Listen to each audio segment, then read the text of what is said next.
The Merchant of Venice, a play by Shakespeare. St. Jude's students present here the trial scene in the court of the Duke of Venice.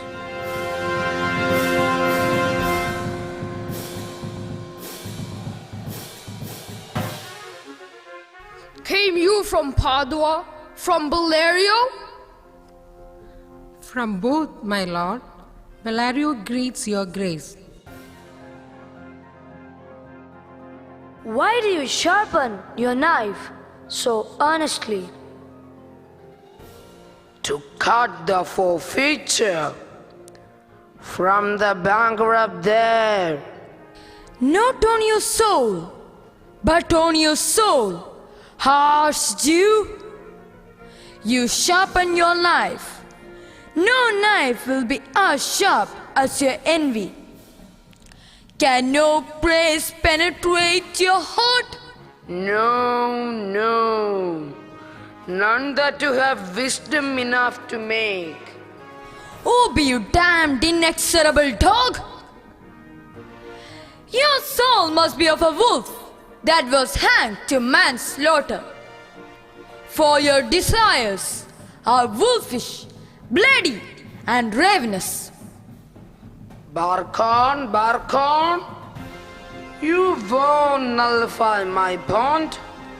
You will hurt your lungs to speak so loud. I stand here to get justice. This letter from Bellario commends a young and learned doctor to our court. Where is he? He is close by and wishes to know your answer, whether you will admit him. With all my heart. Some 2 or 3 of you, go give him courteous conduct to this place. Meantime, the court shall hear Bellario's letter. Your grace shall understand that at the receipt of your letter I am very sick. But in the instant that your messenger came was with me a young doctor of Rome. His name is Balthasar. I acquainted him with the case in controversy between the Jew and Antonio, the merchant. We turned over many books together. He is furnished with my opinion, which better with his own learning, the greatness whereof I cannot enough commend, comes with him at my plea to fill your grace's request in my stead.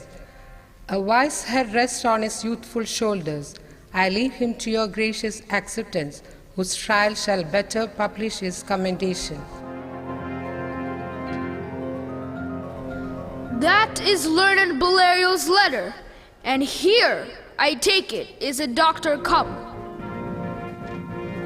Give me your hand. Come you from old Bellario? I do, my lord. You are welcome. Take your place. Are you acquainted with the case? I am informed thoroughly of the case. Which is the merchant here, and which the Jew? Antonio and old Shylock both stand forth. Is your name Shylock? Shylock is my name. Of a strange nature is the suit you follow, yet in such rule that the Venetian law cannot impugn you. You stand within his danger, do you not? Aye, so he saith. Do you confess the bond?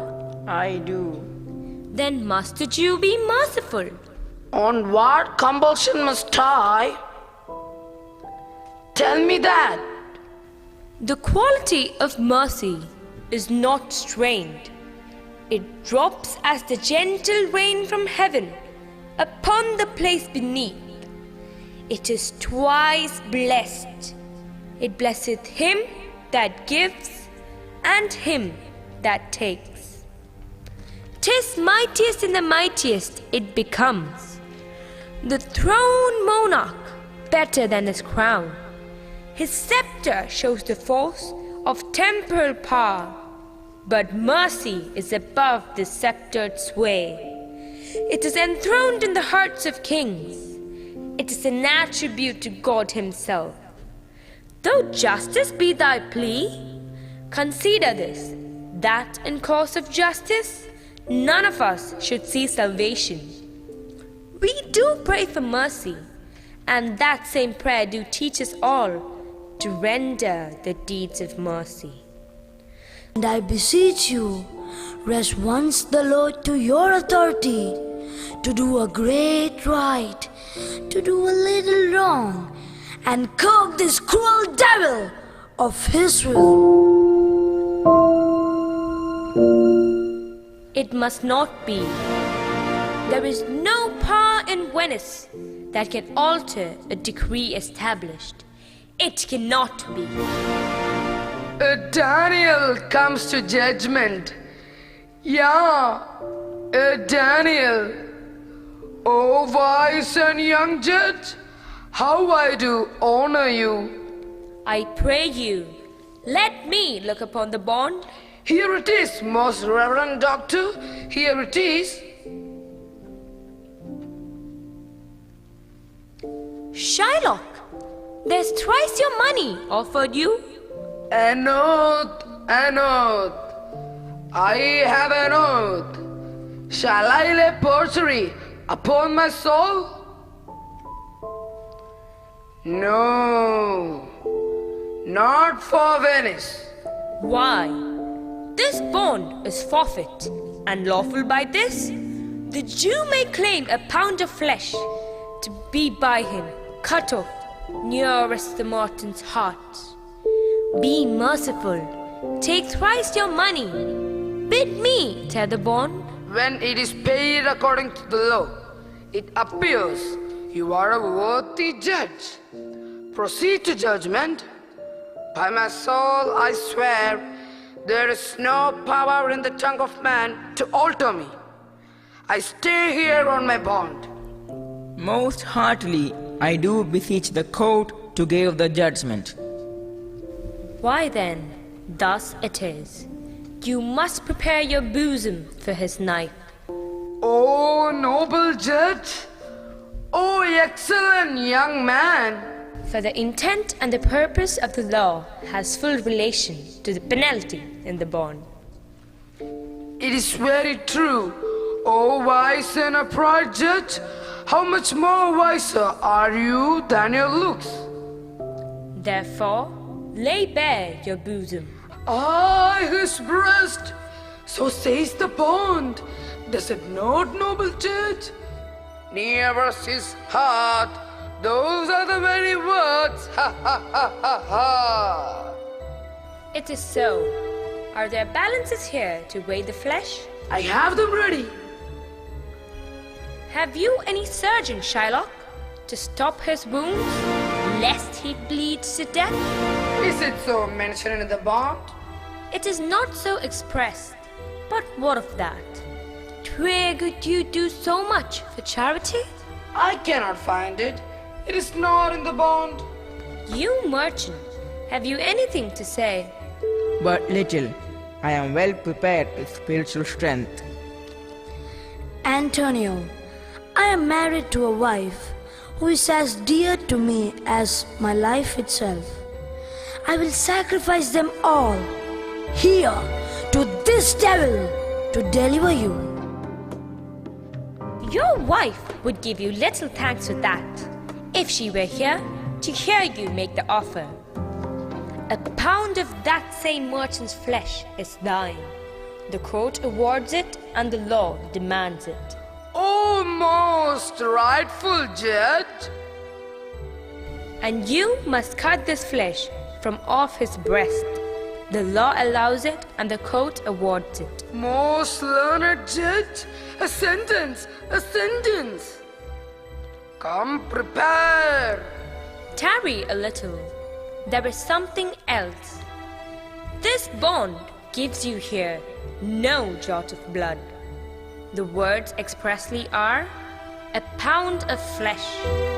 But in the cutting of it, if you shed one drop of Christian blood, your lands and goods are by the laws of Venice confiscated unto the state of Venice. Oh, a bird, Judge! Marked you a learned judge? Is that the law? You shall see the law, for as you demand justice, be assured, you shall have justice more than you desire. O learned judge, marked you a learned judge? I take this offer then. Pay the bond thrice and let the Christian go. Here is the money. Stop! The Jew shall have all justice. Wait, no haste. He shall have nothing but the penalty. Would you an upright judge, O learned judge? Therefore, prepare to cut off the flesh. Shed no blood, nor cut less, nor more, but just a pound of flesh. If you cut more or less than just a pound, be it so much as a grain, if the scale tips by even the weight of a hair, you will die, and all your goods are confiscated. A second Daniel, a Daniel Jew, now infidel. I have you on the hip. Why does the Jew pause? Take your forfeiture. Give me my principal and let me go. I have it ready for you. Here it is. He has refused it in the open court. He shall have merely justice and his bond. A Daniel, yeah. Yes, second Daniel. I thank you, Jew, for teaching me that word. Shall I not have Burley, my principal? You will have nothing but the forfeiture. Then make the devil take him. I'll go. Tarry, Jew. The law has yet another hold on you.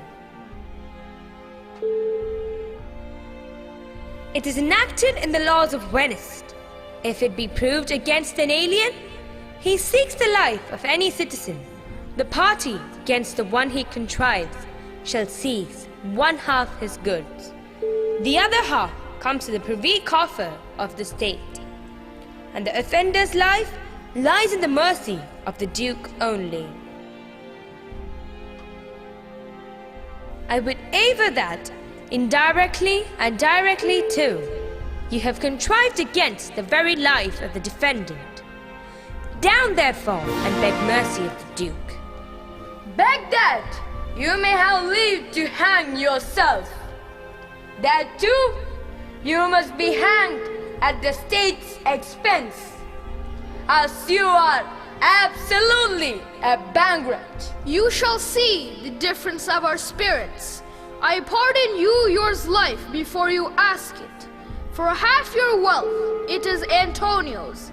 The other half comes to the general state. I, for the state, not for Antonio. Nay, take my life and all. Pardon not that. You take my house when you do take the property. You take my life when you do take the means whereby I live. What mercy can you render him, Antonio? Give him a free rope, nothing else, for God's sake. If you, my lord, the Duke and the court is pleased to forgive the fine, I shall be content. Let the other half be in trust, so that I may give it after Shylock's death to the gentleman who married his daughter. He shall do this, or else I shall cancel the pardon that I granted. Are you content, Jew? What do you say? I am content. Clerk, draw a deed of gift. I pray you, give me leave to go from here. I am not well. Send the deed after me, and I will sign it. Get you gone, but do it. Sir, I entreat you home with me to dinner. I humbly do desire your grace of pardon. I must away this night toward Padua. I am sorry that your leisure serves you not. Antonio, gratify this gentleman, for in my mind you are much bound to